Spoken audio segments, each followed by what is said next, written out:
Party जब सत्ता में आई थी तो उसने वो काम करके दिखाया जो आज तक कोई भी पार्टी नहीं कर पाई थी। बिजली फ्री कभी सोचा नहीं था पब्लिक ने कि उनको मिलेगी, पानी फ्री कभी सोचा नहीं था। बस कभी फ्री नहीं आया मेरे पास। हमेशा आप देखेंगे तो 3-4 मेरे पास बिल पड़ा हुआ है। हर महीने में 4,000 रुपए भरता हूँ। नमस्कार, मैं वंदना अग्रवाल और आप देख रहे हैं रेड इंडिया प्लस। मौजूद है इस वक्त हम देवली में और आज हमारे साथ बातचीत करने के लिए मौजूद हैं आदित्य कुमार नवीन जी, जो कि एक समाज सेवी भी हैं और उसके साथ साथ पूर्व लोकसभा प्रत्याशी साउथ दिल्ली से भी रह चुके हैं। चलिए इनसे बात करते हैं। जिस तरह से आजकल मुद्दे गरमाए हुए हैं, आम आदमी पार्टी और बीजेपी को लेके कश्मकश चल रही है, उसके विषय में इनका क्या कहना है। सर, सबसे पहले स्वागत है आपका रेड इंडिया प्लस पे। नमस्कार महेंद्र भाई, और आपको भी बहुत बहुत नमस्ते जी सर, 27 साल का बीजेपी का वनवास खत्म हुआ, अब क्या लगता है आपको परिवर्तन आएगा?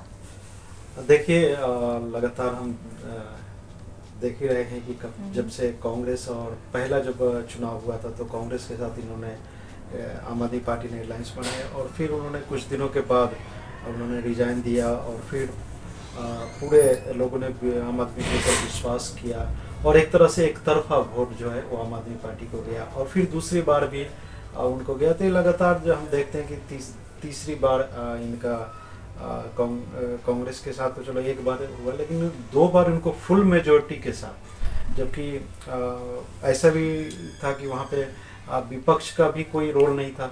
मुश्किल से 3 या 4 लोग थे वहाँ पे और ये चाहते तो बहुत कुछ कर सकते थे, लेकिन हमेशा इन्होंने खासकर केजरीवाल ने हमेशा एक बहाना जब भी कुछ समस्या होती थी तो दूसरे पार्टियों के ऊपर डालना।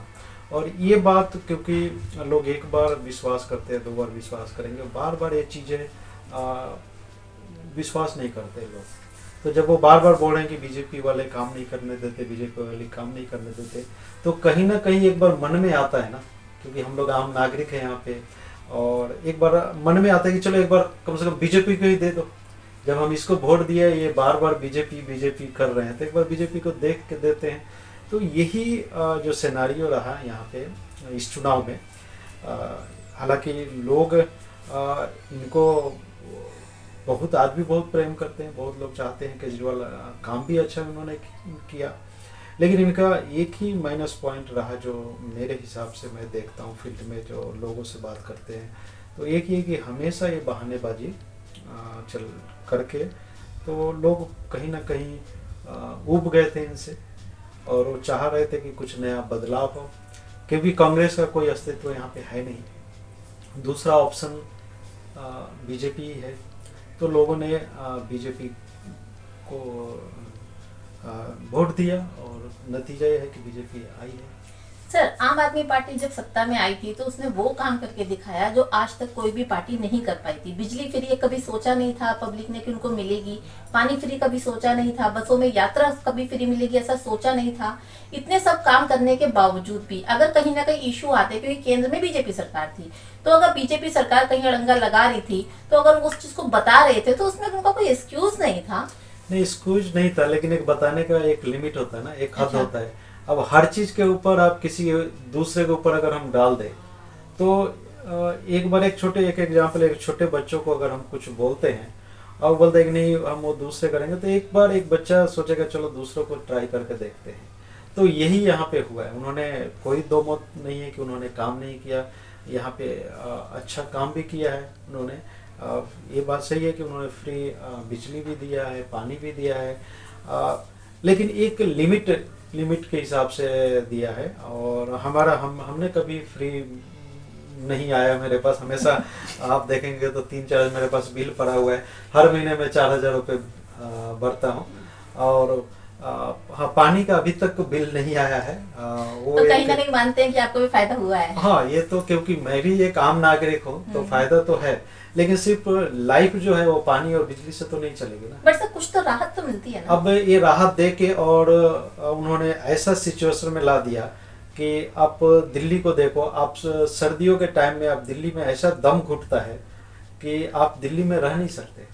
और ये बताते हैं कि हमारा जो लाइफ है वो 10 साल इन्होंने कम कर दिया। अच्छा सर, आपकी बात यहाँ काटूंगी। जैसा कि आपने कहा कि सर्दियों में पोल्यूशन की वजह से दम घुटता है, इसमें केजरीवाल की क्या गलती है?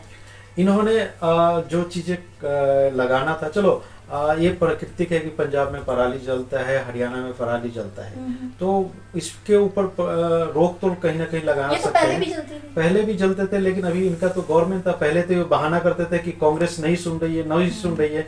और सबसे ज्यादा जो पराली का है यहाँ पे जलाने का जो हवा जो आता है वो पंजाब और हरियाणा से आता है। पंजाब में इनकी गवर्नमेंट है, पंजाब में तो कुछ कर सकते थे। उसका बाद उन्होंने जो दिल्ली के अंदर जो स्मोक मशीनें लगाई है, आप देखेंगे कि सारे मशीनें बंद पड़ी हुई है। शुरू में उन्होंने किया, उसके बाद ना कोई मेंटेनेंस है, लाखों रुपया उन्होंने उसके ऊपर खर्च कर दिया, लेकिन कोई उसका यूज नहीं है। तो जो यूज चीजें करना था उसको तो सही सलामत रखते हैं, उन्होंने भी ये नहीं किया। कम से कम अपने स्तर पे तो इसको कर सकते थे। अब सर्दियों में बच्चों का 10-10 दिन स्कूलें बंद हो जाती है, तो कहीं ना कहीं इफेक्ट तो पड़ता है ना, पढ़ाई के ऊपर, एजुकेशन के ऊपर पड़ रहा है। अब सर बीजेपी सरकार आ गई है सत्ता के अंदर, तो क्या लगता है आपको अब जो काम आम आदमी पार्टी ने नहीं किए, क्या वो बीजेपी कर पाएगी? देखिए, ये तो अभी आप इन दिनों में देखा होगा कि एक दूसरे के ऊपर दोष लगा रहे हैं। जैसे कि यमुना की सफाई, तो केजरीवाल के बोल रहे कि नहीं, वो तो हमने पहले से शुरू कर दिया था, एलजी ने हमें अनुमति नहीं दी, लेकिन वो अभी कर रहे हैं वहाँ पे। देखते हैं कि आगे ये सिर्फ चुनाव के बाद कुछ दिनों का दिखावा है या इसको करते हैं। अगर किया तो अच्छी बात है। दूसरा जो है मुद्दा, जो उन्होंने अभी 2,500 रुपये महिलाओं को देने का जो उन्होंने वादा किया था, इस पे भी देखो, जब वो लोग बोल रहे हैं कि आप पहले कैबिनेट में आपको देश के प्रधानमंत्री मोदी जी ने उन्होंने बताया था, पब्लिक डोमेन में है ये चीजें, कि फर्स्ट कैबिनेट में ही डिक्लेयर होगा, लेकिन वो हुआ नहीं। और फिर 8 मार्च भी आने वाला है, वो भी देख लेते हैं। तो कहीं ना कहीं एक दूसरे के ऊपर ये लोग आरोप प्रत्यारोप कर रहे हैं। अच्छा होता अगर वो जो उन्होंने वायदा किया है अगर वो पूरा करे। अगर नहीं करेंगे तो नुकसान आने वाले चुनाव में इनका ही होगा, क्योंकि लोग जो है वो अब किसी के लोभ लालच में नहीं आते। लोग अब समझ चुके हैं कि कौन पार्टी क्या कर रहे हैं, तो उसके हिसाब से नेक्स्ट चुनाव में इसका दोनों को, अगर बीजेपी वो चीजें को लागू करती है जो उन्होंने बोला है तो उनको बेनिफिट मिलेगा। अगर नहीं वो करती है तो डेफिनेटली लोग तीसरा विकल्प जरूर देखेंगे। सर 2500 का जो मुद्दा है काफी गरमाया हुआ है। रेखा गुप्ता जी का कहना है कि ऑलरेडी दिल्ली को इतना लॉस में केजरीवाल ने कर दिया है कि उनका कोई राइट नहीं बनता हमसे 2500 रुपए के बारे में कहने का कि हम हर महिला को दें।